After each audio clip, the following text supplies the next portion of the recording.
명의와 함께 휴앤락. 오늘의 주제는 부인암입니다. 이 자리에 동아대병원 산부인과 박정우 교수님 나오셨습니다. 교수님 반갑습니다. 안녕하세요. 안녕하세요. 동아대병원 산부인과 교수 박정우입니다.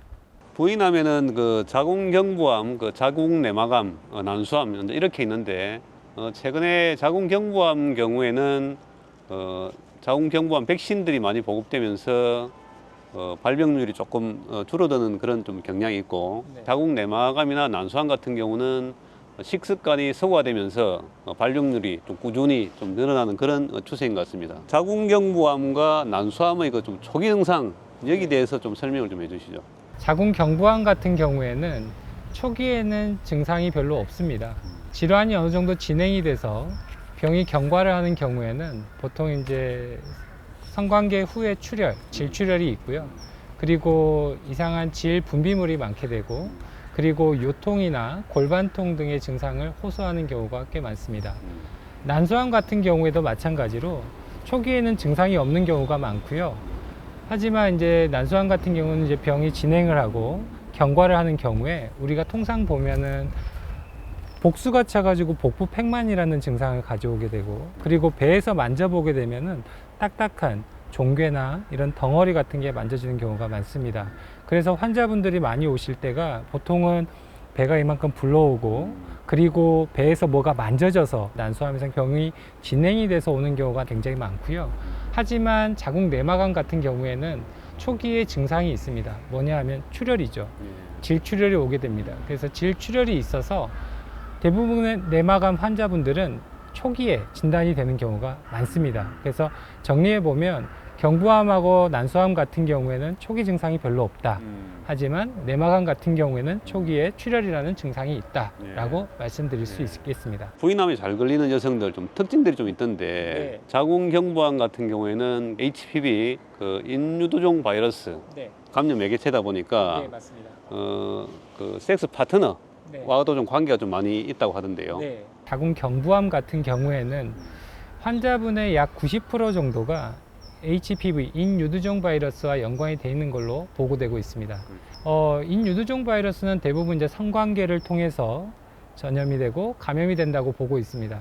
그렇기 때문에 최근에 이제 우리나라에서 국가 백신을 하고 있지 않습니까? 국가 백신을 하고 있어서 12세에서 14세의 젊은 어린 아이들에게 우리가 이제 그 백신을 맞고 있습니다. 그렇기 때문에 최근에는 이제 그 발병률이 많이 감소하고 있는 추세이고, 또한 마찬가지로 경부암 같은 경우에 어린 나이에 성관계를 시작하거나 여러 명의 그런 성관계 그 대상자가 있는 경우에도 조금 이제 자궁경부암의 그 발생률이 좀 올라간다고 보고 있습니다. 난소암 같은 경우에는요, 보통 이제 우리가 많이 알고 계시듯이 옛날에 그 안젤리나 졸리로 유명해졌었는데요. 브라카 유전자라는 부분이 있습니다. 브라카 유전자는 뭐냐 하면 난소암하고 유방암이 같이 생기는 유전자 변이입니다. 브라카 1, 2가 있는데 브라카 1, 2를 합쳐서 약 60에서 한 80%까지의 그러한 난소암의 발병 확률이 더 올라간다고 보고 있고, 그리고 하지만 난소암 같은 경우에는 이제 우리가 한 명이라도 출산을 하게 되는 경우에는 난소암의 확률은 약 50% 정도는 감소한다고 보고 있습니다. 앞에서 말씀드렸듯이 브라카 유전자의 변이나 이러한 가족력이 있는 그러한 난소암 환자분들 같은 경우에는 먹는 피임약을 5년 이상 정도만 복용한다면 보통 그 발병률의 위험도가 50% 정도는 감소한다고 또한 보고하고 있습니다. 그렇기 때문에 난소암 같은 경우에도 어느 정도 위험도가 있다라고 한다면 피임약을 어느 정도 복용하시는 것도 나쁜 방법은 아니다라고 보고 있고, 자궁내막암 같은 경우에는 스트레스를 많이 받고 하는 경우에 배란이 불규칙해지는 다낭성 난소 증후군이 있습니다. 그래서 다낭성 난소 증후군이 있는 경우에 생리를 별로 하지 않게 되고, 그런 경우에도 확률이 좀 올라간다고 보고 있고요. 내막암 같은 경우는 여성 호르몬 에스트로겐과 연관되기 때문에, 그러니까 다낭성 난소 증후군, 비만 이런 경우에 에스트로겐 수치가 다른 분보다 올라가거든요. 그런 경우에는 내막암의 확률이 좀 올라간다고 보고되고 있습니다. 난소암 경우도 이제 유방암하고 좀 비슷한 것 같습니다. 출산력이나 수유력이 있는 사람 여성 같은 경우는 발병률이 확 떨어지던데, 그죠? 난소는 호르몬을 분비하지 않습니까? 그 호르몬을 분비하면서 배란이라는 과정을 겪습니다. 그 배란이라는 과정이 보면 난소 자체의 입장에서 보면은 상처를 입는 겁니다. 우리가 출산을 하고 수유를 하는 과정에 생리를 하지 않게 되는, 그러니까 배란이 되지 않게 하는 그런 과정이, 또한 마찬가지로 이렇게 피임약을 먹는 것도 배란을 하지 않게 하는 그런 과정들이 어떻게 보면 이제 우리가 난소암의 확률, 그러니까 난소에 그런 상처를 입게 하는 그런 과정들을 조금은 경감을 시킴으로써 우리가 이제 그 난소암의 확률을 좀 줄여준다고 보고를 하고 있는 겁니다. 교수님, 저 난소암 수술한 이후에 이제 호르몬제를 좀 복용하지 않습니까? 그럼 이 호르몬제를 좀 얼마나 복용해야 되는지, 또 그러면 지금 호르몬제를 이제 복용했을 때 좀 부작용은 좀 없는지, 좀 여기에 대해서 좀 설명을 좀 해주시죠. 부인암 환자분들이 수술 후에 수술적 폐경을 겪는 경우가 많습니다. 왜 그러냐 하면 치료의 표준 치료의 과정에서 보면 자궁 경부암이든 난소암이든 자궁 내막암이든 수술을 할 때 난소를 같이 절제하는 난소 절제 수술이 같이 들어가는 경우가 있고, 호르몬적인 폐경이 많이 남은 환자분들에서도 그런 수술적 폐경이 되는 경우가 있습니다. 그렇기 때문에 호르몬 치료를 해야 되는 경우가 생기는 거고, 하지만 이제 앞서서도 말씀드렸듯이 에스트로겐과 연관되는 그런 암들 같은 경우인 난소암과 자궁 내막암 같은 경우에는 수술 후에 바로 즉각적인 호르몬 치료는 그렇게 권유되고 있지 않습니다. 왜냐하면 그 병의 경과를 안 좋게 할 수 있기 때문이죠.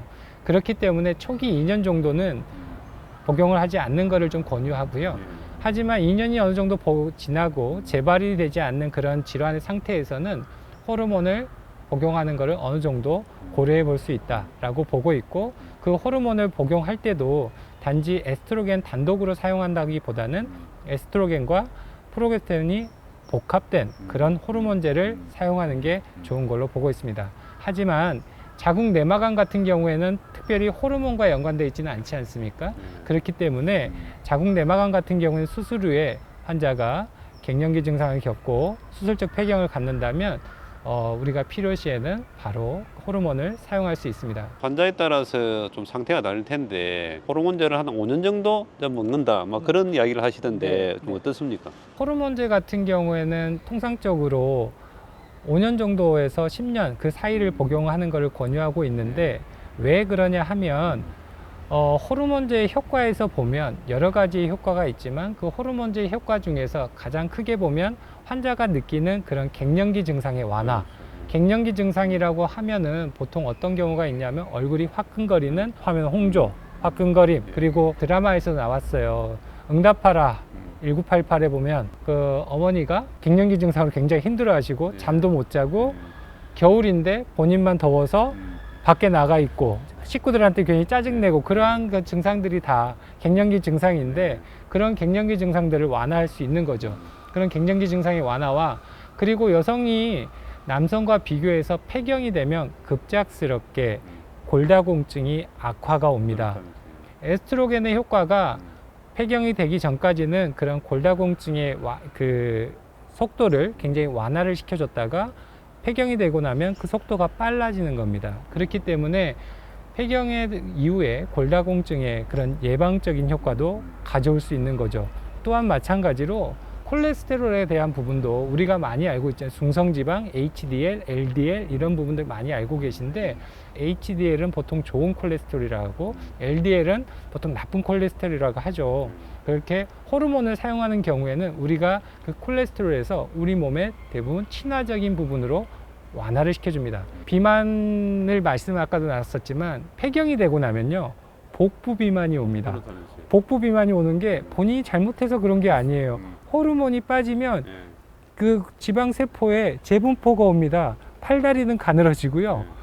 복부에 비만이 옵니다. 그렇기 때문에 어르신들이 그런 말씀하세요. 자기는 밥도 안 먹고 물만 먹어도 배가 나온다는 거예요. 근데 그런 게 아니고 폐경이 되기 때문에 자연스럽게 오는 과정이고, 그러한 비만에서도 보면 복부 비만만 오는 그런 과정들, 그리고 여성성의 유지, 골다공증의 효과, 그렇게 그런 많은 효과들을 가져올 수 있다고 생각합니다. 그 수술로 이제 또 이제 난소를 이제 제거하기 때문에 이제 폐경이 오지 않습니까? 네. 이제 그러므로 해서 질 건조 문제. 네. 그래서 좀 뭐 부부 관계할 때도 상당히 좀 어려움을 겪고 네. 그런 문제를 좀 많이 호소하던데. 질 건조에 따르는 그 부부관계의 어려움 중 많이 호소하고 계십니다. 그래서 호르몬제를 사용할 수 있는 환자분들 같은 경우는 호르몬제를 사용하면 되죠. 문제는 이제 이 수술한 이후에 네. 이제 호르몬제를 먹는데 이 호르몬제를 먹게 되면은 이제 유방암 발병 가능성을 올리지 않느냐 뭐 그런 좀 연구 결과도 있어서 호르몬제 먹는 데서 사람들이 많이 꺼리고 있지 않습니까? 네.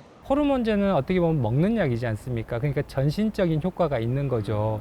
그런 전신적인 효과가 있기 때문에 어떻게 보면 우리 환자분들이 이제 흔히 알고 있는 유방암의 확률이 올라간다. 그런 말씀을 하시죠. 그래서 유방암이 저 많이 올라가는 거 아니에요? 이런 걱정하시는 분도 있고, 아니면 이제 유방암에 가족력이 있어서 호르몬을 좀 복용하면 안 되는 분도 있고, 유방암의 확률에서 보면 2000년대 초반에 WHI라는 논문이 발표가 됐습니다. 대규모 논문이었고요. 그 부분에서 유방암이 올라간다라는 그런 보고가 좀 있어서 실제로 이제 그 호르몬제 사용률이 급감했던 적이 있습니다. 그런데 그 논문을 자세히 보면 약간의 조금 오류는 좀 있었던 게, 왜냐하면 우리가 이제 호르몬제를 복용하는 그 기간, 그래서 보면 나이가 많은 60대, 70대 환자분들까지 다 포함이 된 거예요. 그런데 그렇게 나이가 많으신 분들 같은 경우에는 꼭 호르몬제를 복용하지 않는다 하더라도 유방암의 확률이 올라갈 수 있다는 부분이 있기 때문에 우리가 전체적으로 본다면 지금 그러면 호르몬제를 언제부터 복용할 거냐 이런 말씀을 많이 하시거든요. 네. 저희가 이제 드리는 말씀은, 물론 가장 중요한 건 의료진하고 상의하세요라고 말하는 게 맞지만, 우리가 흔히 말해서 폐경 이후 1년 이내에 시작을 하자. 60세까지는 안전하게 사용할 수 있지 않겠느냐. 그래서 60세가 넘어가서도 그래도 난 좀 더 사용하고 싶다 한다면 본인의 그런 검사, 위험도를 체크해 가면서 의료진과 상담해서 사용하는 게 좋겠다라고 말씀드릴 수 있을 것 같습니다. 그리고 호르몬 같은 경우에 혈전의 위험도 조금 올린다고 되어 있거든요. 혈전의 가능성이 올라가는 경우에도 그런 혈전의 위험도 때문에 호르몬제를 복용하면 안 되는 분들이 있습니다. 그런 호르몬제를 복용하면 안 되는 분들 같은 경우에는 전신적인 호르몬을 쓰기보다는 국소적인, 그러니까 질 쪽에 우리가 그 질정에 호르몬제가 포함된 그런 질정을 사용한다거나, 아니면 요즘에는 이렇게 바르는 국소적인 그런 호르몬제를 쓰는 거가 전신적인 효과를 가져오지 않고 그런 국소적으로는 질 건조증을 해결해 줄 수 있는 하나의 방법이 되지 않을까 생각합니다. 난소암이나 자궁경부암 있을 때 이제 수술을 하게 되는데 전통적인 이제 개복 수술, 그 이후에 나온 이제 복강경 수술, 최근에 많이 하고 있는 이제 로봇 서저리, 이 세 가지가 있는데 요 이제 세 가지 수술법에 대한 좀 장단점을 좀 요약 좀 해주시죠.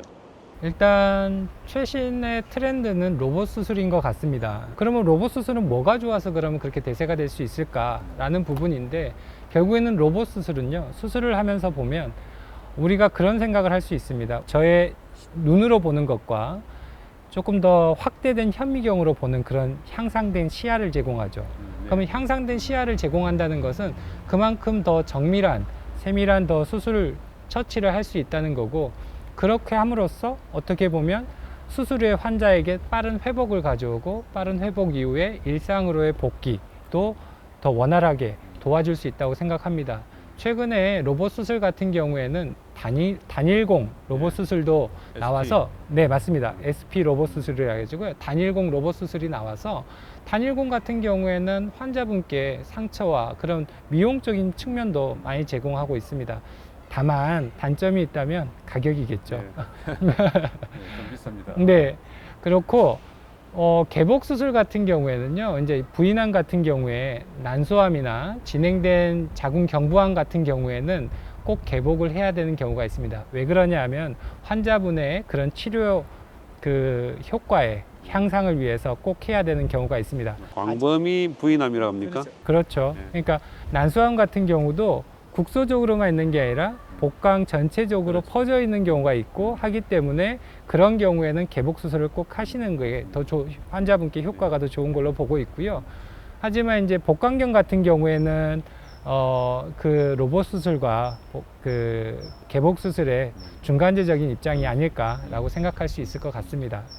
특히 이제 로봇 같은 경우는 이제 전립선암, 네. 부인암 이런 데 좀 강점이 좀 있는데 이제 그 이유가 사실 이 골반 이쪽이 사실은 좀 막 아주 복잡하고 이 접근이 사실은 어렵지 않습니까? 네. 그에 비해서 이제 복강경이 못 들어가는 이런 로봇팔이 대신 들어가서 네. 좀 자유자재로 네. 접근이 쉬운 네. 그래서 좀 강점이 좀 있다고 이야기를 설명을 많이 하는데 복강경의 기구들에서도 관절이 있는 기구들이 있긴 하지만 실제적으로 그 작동을 하는 범위나 이런 부분들이 아직까지는 로봇 수술에 미치지는 못하고 있는 게 사실입니다. 그렇기 때문에 관절이 있고 좀 더 깊이 볼 수 있고 네. 그리고 출혈에 대한 부분을 잘 조절할 수 있고 보다 정밀한 수술을 할 수 있기 때문에 충분한 강점이 있다고 생각합니다. 교수님 그 부인암을 예방하기 위해서 좀 꼭 이거는 좀 하자, 좀 요건 지키자 뭐 하는 그런 게 좀 있을 텐데요. 정말 중요하죠. 왜냐하면 소 잃고 외양간 고치는 것보다는 소를 잃지 않는 게 중요하지 않겠습니까? 그렇기 때문에 부인암을 예방하는 게 정말 중요하다고 생각합니다. 그렇기 위해서는 무엇보다도 정기 검진이 필요하다고 생각합니다. 규칙적인 정기 검진을 함으로써 우리가 몸에 그 암이 걸리기 전에 어떠한 그 암으로 가기 이전 단계에서 찾아서 미리 치료를 하는 거, 그리고 암으로 갔다 하더라도 초기 단계에 발견을 해서 완치를 하는 게 가장 중요하다고 생각합니다.